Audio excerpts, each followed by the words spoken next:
갈라디아서 6장 6절에서 10절 말씀. 가을의 성숙. 가르침을 받는 자는 말씀을 가르치는 자와 모든 좋은 것을 함께하라. 스스로 속이지 말라. 하나님은 업신여김을 받지 아니하시나니 사람이 무엇으로 심든지 그대로 거두리라. 자기의 육체를 위하여 심는 자는 육체로부터 썩어질 것을 거두고 성령을 위하여 심는 자는 성령으로부터 영생을 거두리라. 우리가 선을 행하되 낙심하지 말지니 포기하지 아니하면 때가 이름에 거두리라. 그러므로 우리는 기회 있는 대로 모든 이에게 착한 일을 하되 더욱 믿음의 가정들에게 할지니라. 아멘. 오늘 말씀의 제목은 가을은 성숙이라. 가을의 성숙에 대한 말씀을 드립니다. 가을은 우리들이 심은 것의 결과입니다. 그래서 우리들이 봄에 여름에 어떻게 심고 어떻게 가꿨느냐가 가을에 다 나타나는 거죠. 또 오늘은 또 10월 마지막 주일로 종교개혁 주일인데, 개혁은 이렇게 뜯어 고치고 뒤집고 뭐 이런 것만 새로 고치고 하는 것, 이런 것만이 개혁이 아니고, 신앙인의 개혁은 성숙에, 주 안에서, 예수 그리스도 안에서 성숙해져 가는 것이 개혁인데, 가을 성숙한 이 계절이 되시기를 주님의 이름으로 축복합니다. 우리 옆에 계신 분들하고 그렇게 인사하셔. 이 가을에 성숙하세요. 이 가을에 주 안에서 성숙해져 가는 진정한 개혁을 이루는 우리 모두가 되기를 간절히 원합니다. 막 살자, 되는 대로 살자, 그런 인생이 아니라면, 그래도 조금은 생각하고 사는 인생이라면 가을이 되면 되돌아보는 거예요. 찬바람이 불고 낙엽이 떨어지면 우리가 되돌아볼 줄 알아야 돼. 그래서 우리의 봄, 여름이 어떤가, 어떠했는가, 그 지나온 우리의 삶이 어떠했는가 되돌아보는 것이 가을에, 이 가을에 나는 무엇을 거두고 있는가. 가을이 되면 두 종류의 사람을 보게 됩니다. 첫 번째는 후회가 막금이에요. 껄껄, 껄껄의 인생이란 말이에요. 그런데 또 한 종류의 인생은 아주 풍성해, 찬란해, 아주 완숙미가 있는 거죠. 우리가 1년에 2번 정도는 꼭 밖에 구경 가잖아요. 봄의 구경을 뭐라 해요? 꽃구경이라고 그러고, 가을의 구경은 단풍 구경이라고 그러고. 단풍은 꽃이 아닙니다. 그럼에도 불구하고 꽃이 아름답잖아요. 그런데 이 단풍이 꽃 못지않게 아름다운 것, 이게 어떻게 보면 진한 감동, 어떻게 보면 인생의 계절의 깨달음, 완숙미, 이런 것이 주는 맛이 있기 때문에 꽃은 아니지만 가을에 그렇게 많이들 단풍 구경을 가는 것 같아. 인생의 가을을 살고 계신 어떤 분이 이런 얘기를 했습니다. 시스도 썼어요. 그 어느 것 하나 그냥 우연한 것이 없다는 것을 깨닫게 된다. 지금 거두는 모든 것들이 지난날 내가 다 뿌린 씨의 열매이고 내가 저지른 일의 결론이구나. 세상이 무섭다. 하나님이 참 무서운 분이시구나. 나는 다 끝난 줄로 알았던 일들이, 나도 까마득히 잊어버렸던 일들이 이 가을의 열매로, 결과로 나를 기다리고 있구나. 그러니까 여러분, 인생은요, 우연한 게 하나도 없어요. 그러니까 원인이 있기 때문에 결과가 있는 거예요. 오늘 말씀대로 심은 대로 거두는 거예요. 뿌린 대로 거두는 거예요. 이게 무슨 자연의 법칙만이 아니에요. 인생의 법칙만이 아니에요. 오늘 7절의 말씀에 보니까 하나님은 업신여김을 받지 않으신다 그랬어요. 하나님의 법칙이에요. 그래서 자연의 법칙, 그리고 인생의 법칙, 하나님의 법칙이 심은 대로 거두는 거예요. 뿌린 대로 거두는 거예요. 근데 여러분, 계절은 봄이 지나고 여름이 지나서 가을이 왔잖아요. 이제 가을이 익어가, 이제 곧바로 겨울이 우리 가운데 찾아올 텐데, 그런데 계절은 이렇게 돌고 도는 거지만 인생은, 모든 계절은 한 번뿐이에요. 그래서 우리 인생의 가을이 우리에게 다가옵니다. 그래서 우리의 봄, 여름들을 소중히 여기시기를 바라고, 근데 인생의 가을이 성숙으로 우리 모두가 맞이할 수 있기를 주님의 이름으로 축복합니다.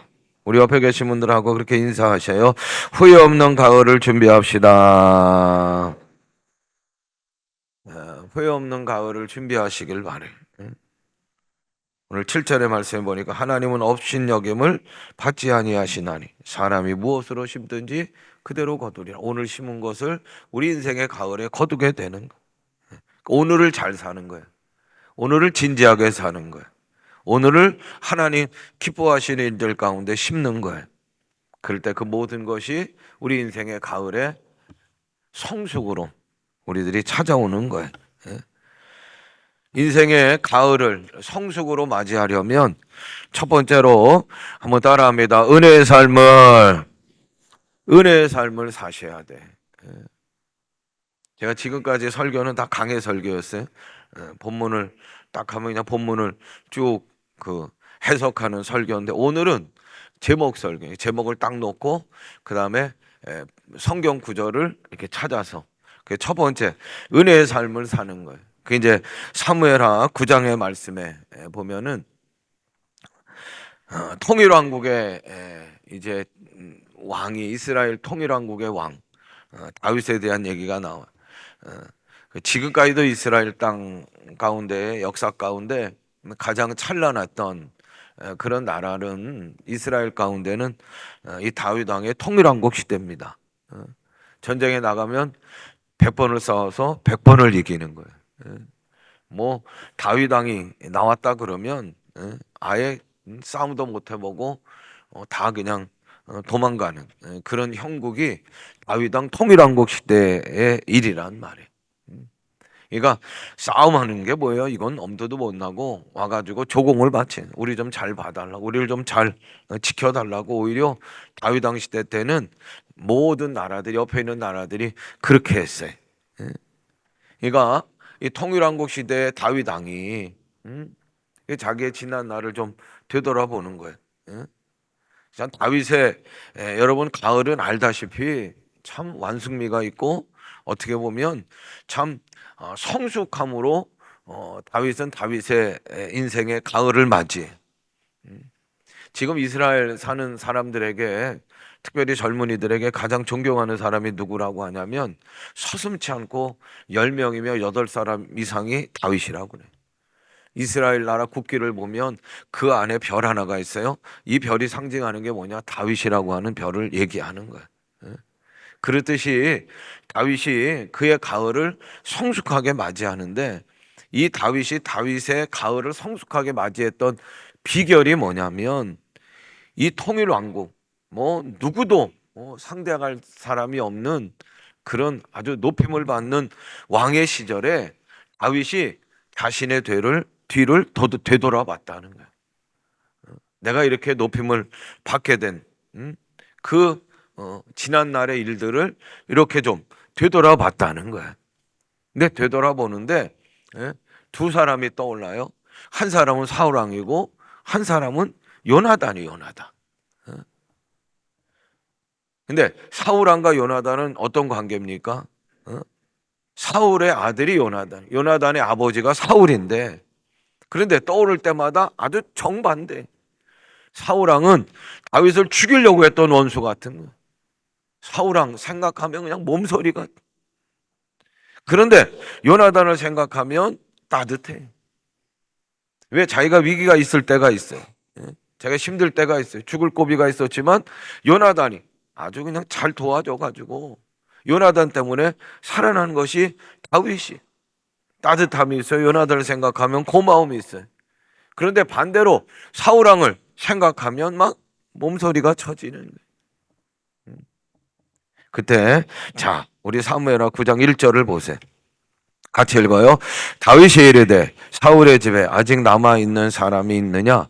내가 요나단으로 말미암아 그 사람에게 은총을 베풀리라 하니라. 아멘. 되돌아보는 자신의 삶을 높임 받을 때 자신을 되돌아보는 게 인생의 가을을 성숙하게 맞이하는 그런 비결이라 우리가 그것을 다윗을 통해서 보는 거예요. 근데 보니까 누가 있냐면 요나단의 아들 무비보셋이 다리가 절로 걸려. 예? 그런 무비보셋을 찾아내는 거예요. 무비보셋을 다윗이 데리고 오라고 그래. 근데 무비보셋 생각할 때 두렵죠. 지금 자기는 사울의 손자인데 다윗을 해코지하려고 했고 다윗의 지금 시대인데 이야 내가 지금 이렇게 살아가는 것만 해도 그래도 정말 은혜인데 아이고 이게 다윗 앞에 가면 어떻게 될지 모른다. 벌벌벌 떨고 있는 거예요. 다윗 앞에 이제 무비보셋이 왔어요. 쩔룩쩔룩거리면서. 근데 다윗이 무비보셋을 보는데 두 가지가 동시에 떠오르는 거예요. 누가 떠올라요? 사울왕이 떠올라요. 누가 떠올라요? 요나단이 떠올라요. 그의 할아버지 사울왕이 떠오르고 그의 아버지 요나단이 떠오르는 거예요. 한 사람은 원수예요. 보복해야 돼. 한 사람은 은인이요. 은혜예요. 은총이에요.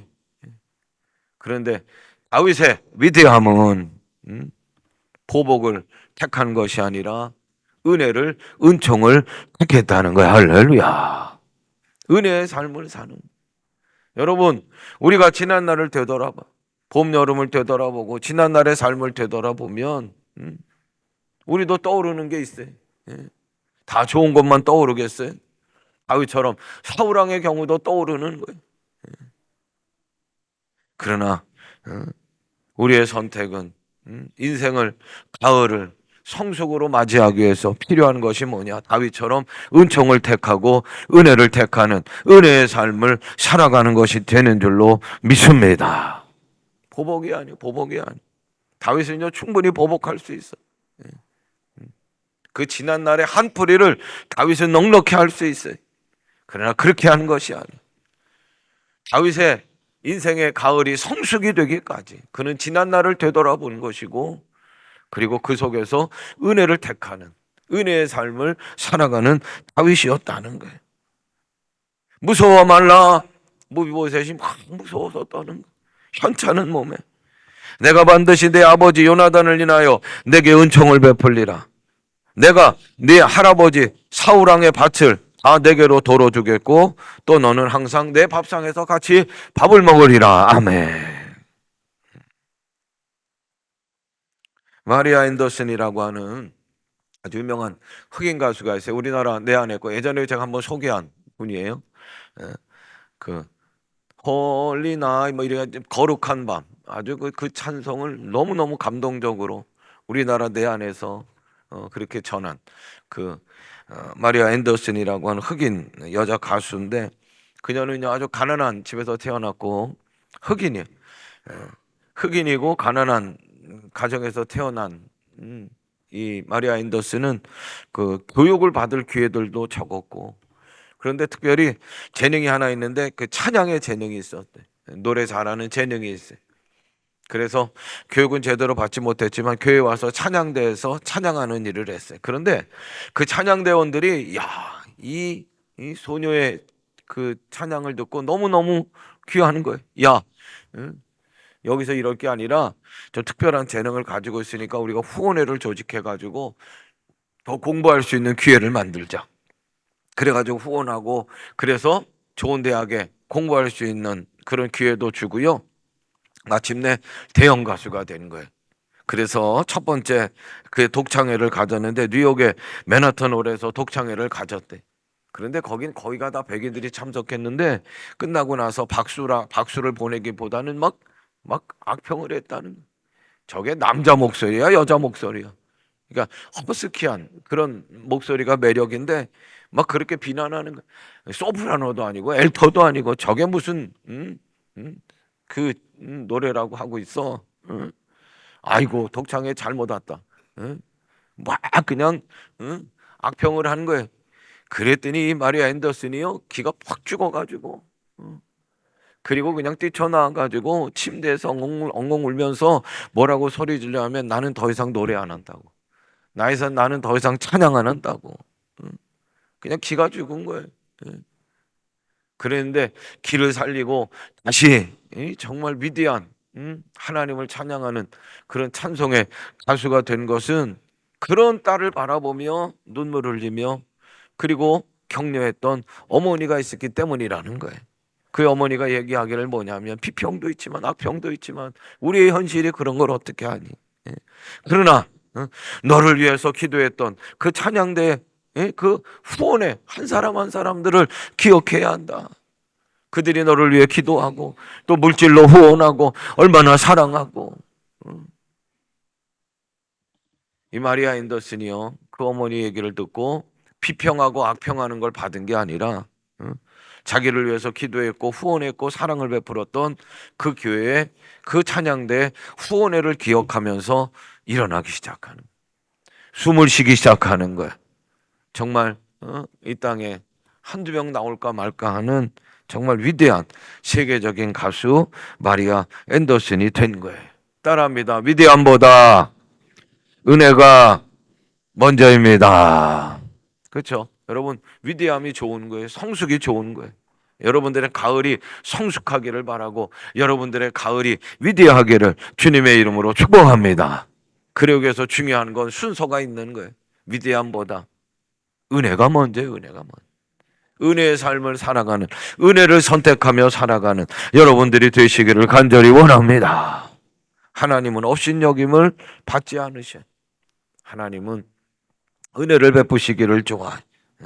은혜를 택하며 은혜를 베풀며 은혜를 잊지 않는 자에게 하나님은 은혜를 베푸시는 가을을 성숙되게 만들어 가시는 분이 되시는 줄로 믿습니다.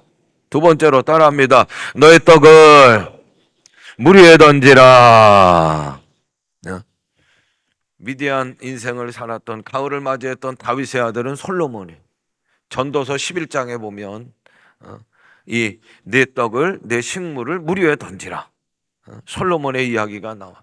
여러분, 솔로몬은요, 세상에서 모든 지혜를 모아도 그 지혜를 따라갈 수 없을 정도로 지혜, 솔로몬 이렇게 되는 거예요. 부귀영화도 대단한 거예요. 누릴 거, 지금까지 오고 가는 세대 가운데 제일 많이 누렸던 대표적인 인물이 아마 솔로몬일 거예요. 그런데 전도서는 지혜의 책이에요. 지혜의 글이에요. 언제 썼느냐? 솔로몬의 인생의 가을에 그의 삶을 되돌아보며 쓴 글이 전도서예요. 이 솔로몬은 지혜가 커요. 부귀영화도 오고 가는 세대에 이렇게 많이 누려본 사람이 없을 거예요. 그런데 그 솔로몬이 가을을 맞이했어요. 그렇게 누릴 것, 그렇게 가질 것, 누리고 가져봤던 솔로몬이 자기의 인생의 가을에 뭐라고 얘기하느냐? 딱 한마디예요. 모든 것이 헛되도다. 재산도 있어. 뭐 지식도 풍부해. 다 누려봤어요. 다 가져봤어요. 그런 솔로몬이 그의 인생의 가을을 맞이하며 자신을 되돌아보며 결론 내린 게 딱 한마디. 모든 것이 다 헛되도다. 다 헛되도다. 그러면서 모든 것이 헛되지만 그러나 헛되지 않게 살아가야 할 길이 있는데, 인생의 가을에 성숙의 길이 있는데, 그게 이제 오늘 전도서 11장 1절의 말씀이에요. 같이 읽어요. 너는 내 떡을 물 위에 던져라. 여러 날 후에 도로 차지. 다시 한번 읽어요. 너는 내 떡을, 내 식물을 물 위에 던져라. 여러 날 후에 도로 찾으리라. 여러분, 우리가 살아가는 세상은 기브 앤 테이크예요. 받은 게 있어야 주는 거예요. 줄 때도 받은 거 생각하며 주는 거예요. 계산이요, 계산. 주고받고입니다. 모든 게 다 그거예요. 그런데 오늘 전도서 인생의 가을을 맞이한 솔로몬이 자기의 인생을 되돌아보니까 기브 앤 테이크, 모든 것이 다 헛되도다. 네 식물을, 내 떡을 흐르는 강물, 언제 어떻게 도로 찾을지 몰라요. 결과를 알지 못해. 계산으로 나오지 않아요. 기브 앤 테이크로는 안 되는 거예요. 그럼에도 불구하고 인생을, 그 가을을 성숙하게 맞이하려면 내 식물을, 내 떡을 강물에 던지라는 거예요. 던지라는. 주는 것을 하나님이 기뻐하시는 줄로 믿습니다. 받는 거 생각하고 주는 게 아니라 주는 것 자체가 위대하다. 주는 것 자체가 귀하다. 그러면 모든 것을 아시는 하나님, 할렐루야. 하나님은 업신여김을 당하지 않으셔. 우리의 모든 것을 아시는 하나님이 여러 날 후에 반드시 도로 찾게 하실 줄로 믿습니다. 예수 살기라는 그 농촌에서 목회하는 분들이 있어요. 목회라는 농목이라는 건데, 농촌 목회. 제가 그 농목을 이끌었던 어느 지도자 그 마지막 그 송별식 비슷한 그런 모임에 참석해서 제가 그분을 통해서 이렇게 들은 이야기예요. 군사 정권 시절에도 어려움을 당한 목사님이었는데, 저는 제 인생의 가을날에 그 어느 때보다도 행복을 느끼며 살아가고 있습니다. 물론 저도 인생에 후회가 있긴 있지만 이 가을날에 이렇게 행복해도 되는가? 하나님께서 내 인생의 가을날 참으로 큰 은혜를 주시는구나 하는 감사의 마음으로 내 인생의 가을날을 보내고 있습니다. 그러면서 하나님, 도대체 나의 무엇을 보시고 이렇게 축복해 주시나요? 내 인생의 봄과 여름에 내가 무슨 일을 하며 보냈기에 이 가을에 이렇게 많은 은혜를 내리시는가를 생각해 봅니다. 지난 없고 생각해 보면 저도 그래도 남을 돕는 일을 제법 하며 살았던 것 같아. 근데 한 번도 고맙다는 말, 한 번도 고맙다는 인사 제대로 받아보지 못했습니다. 기억하기에는 호떡 몇 개 얻어 먹어본 것이 다입니다. 오히려 그들에게 고맙다는 말, 무엇을 대접받기보다 욕먹고 배척당하고 질병도 겪고 감옥도 가게 되고 제 인생의 봄과 여름이 견딜 수 없는 고난과 고통이었습니다. 지금 하나님께서 저를 안쓰러워하시고 제 인생의 가을날 여러 가지 모습으로 저를 위로해 주고 계시는 것을 느낍니다. 저에게 한 가지 자랑이 있습니다. 사실 제가 한평생 살아오면서 저를 억울하게 하고 제 가슴을 아프게 했던 사람들이 많이 있습니다. 그러나 저는 그들에게 보복하지 않았습니다. 제가 능히 그들에게 보복할 수 있는 힘이 있고 그런 기회가 있었음에도 저는 악을 악으로 대하지 않고 선으로 대했습니다. 하나님께서 이것을 신통하게 여겨주셔서 제가 이렇게 가을을 행복하게 맞이하고 있는 것 같습니다. 계산이 안 나와도 기브앤테이크가 안 돼도 하나님의 살아계심을 믿으시고 주는 것을 더 귀하게 여기시고 주는 것 자체에 의미를 더 크게 생각하시고 던지셔. 그냥 흐르는 강물에 언제 어떻게가 아니야. 던지셔. 그냥 나누셔. 그냥 주시기를 바래. 할렐루야. 그리고 여러분, 악을 악으로 갚지 마시고 악을 선으로 대할 수 있는 여러분들이 되시기를 간절히 바랍니다. 그럴 때 여러분들의 인생의 가을이 성숙으로 그렇게 다가오게 되는 거예요. 그리고 세 번째, 따라합니다. 겨울을 준비하라. 여러분, 가을을 성숙하게 맞이하면 그 겨울은 후회가 없어요. 아름다워. 그런데 가을이 지나면 반드시 겨울이 옵니다. 그러니까 계절에 봄, 여름, 가을, 겨울이 온. 근데 인생에도 딱 한 번뿐인 봄, 여름, 그리고 가을, 겨울이 있어요. 가을이 지나고 겨울이 오는 인생의 겨울은 뭐예요? 죽음이란 말이에요. 죽음. 가을을 성숙으로 맞이하는 것, 겨울에 준비를 잘하는 것인데 준비를 그 가을 성숙으로 맞이하고 겨울 준비를 잘하는 건 다른 게 아니에요. 죽음을 잘 준비하는 건 다른 게 아니에요. 그건 영생을 준비하는 거예요. 영생. 누가복음 16장에 보면, 자, 우리 누가복음 16장을 보세요. 신약성경 누가복음 16장 우리 다 펼치셔.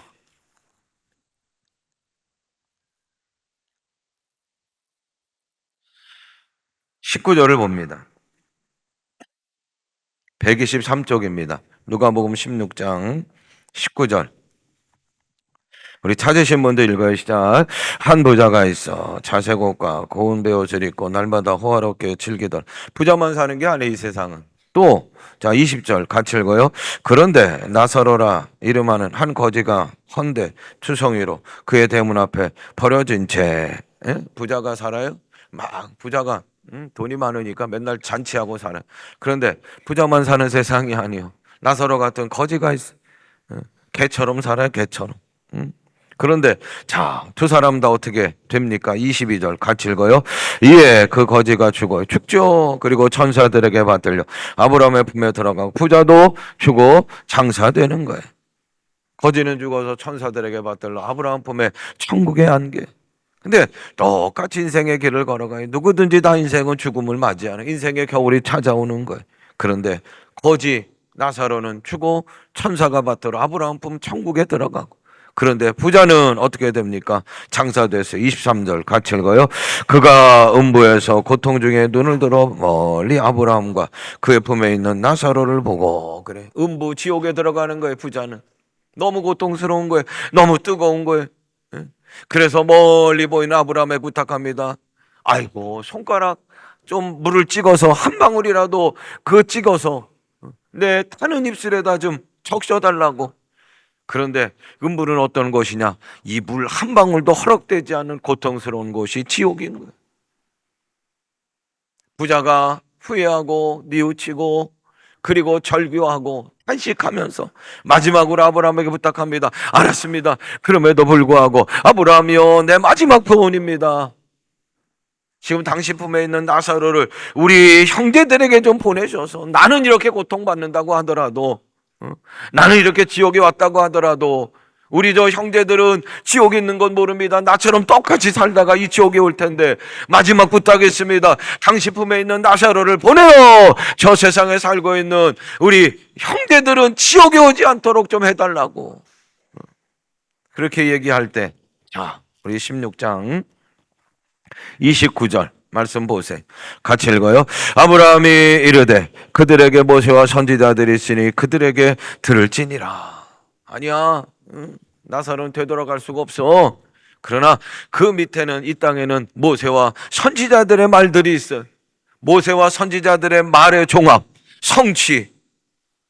히브리서 1장 1절 2절의 말씀이에요. 같이 읽어요. 옛적에 선지자들을 통하여 여러 부분과 여러 모양으로 우리 조상들에게 말씀하신 하나님이 이 모든 날 마지막에는 누구를 통하여? 아들을 통하여 성취하는 거예요. 우리에게 말씀하셨으니 이 아들을 만유의 상속자로 세우시고 또 그런 말미암아 모든 세계를 지으셨느니라. 아멘. 모세와 모든 선지자들의 그 모든 말들의 성취는 하나님의 누구를 통해 하시느냐? 예수 그리스도. 할렐루야. 요한복음 6장 68절 베드로가 얘기합니다. 같이 읽어요. 시몬 베드로가 대답하되 주여, 영생의 말씀이 누구에게 있어요? 주께 있사오니 예수님께 있사오니 우리가 누구에게 가오리까? 우리가 예수님을 떠나 누구에게 갑니까? 우리는 예수님 떠나지 않습니다. 왜? 영생이 주께 있사오니. 할렐루야. 사랑하는 여러분, 가을이 지나면 겨울이 찾아오는, 계절은 반복한다고 하더라도 인생의 계절은 한 번뿐이, 인생의 가을이 성숙으로 맞이하시길 바래. 인생의 계절 가을을 성숙으로 맞이한 분들은 겨울 준비를 잘하는 거예요. 이 겨울 준비의 최고는 영생을 준비하는 건데, 영생의 길은 주께 있사오니 예수님 준비하는 거예요. 할렐루야. 예수님 잘 심어야 돼. 예수님 매일매일 심으셔. 예수님 매일매일 심고 살아가는 우리 오곡의 모든 성도들이 되시기를 간절히 바랍니다. 그래서 예수 그리스도로 말미암아 영생의 열매를 맺는 우리 모두가 되기를 주님의 이름으로 축원합니다. 예수 그리스도로 충만하시기를 주님의 이름으로 축원합니다. 근데 중요한 게 뭐냐? 나만이 아니에요. 나만. 따라합니다. 선한 일을 위하여. 그게요, 선한 일을 위하여 나는 하나님께로부터 치움을 받았어요. 할렐루야. 이게 가을 말씀 부흥성의 주제 아니에요? 선한 일을 위하여 우리는 치움을 받았어요. 할렐루야. 선한 일을 위하여 치움을 받은 우리들은 그렇게 살아내야 되는 거예요. 나만이 아니요. 나만이 아니에요. 우리 가족들도 예수로 심어야 돼. 예수를 심으시길 바라고, 내 친구들, 동료들도 예수님을 심으시길 바라고. 할렐루야. 그래서 그들도 영생을 선물로 맞는, 인생의 겨울 준비를 잘하도록 하는 것이 선한 일을 위하여 치임을 받은 우리 오곡의 형제 자매들이 해야 할 마땅한 일이 되는 줄로 믿습니다. 그리고 선한 일을 위하여 치임을 받은 우리들은 그렇게 살아내야 돼. 어떻게 살아내야 되냐? 예수님처럼 살아내야 돼.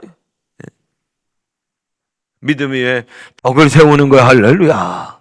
믿음으로 만족하지 마시. 그 위에 덕을 세우셔, 덕을.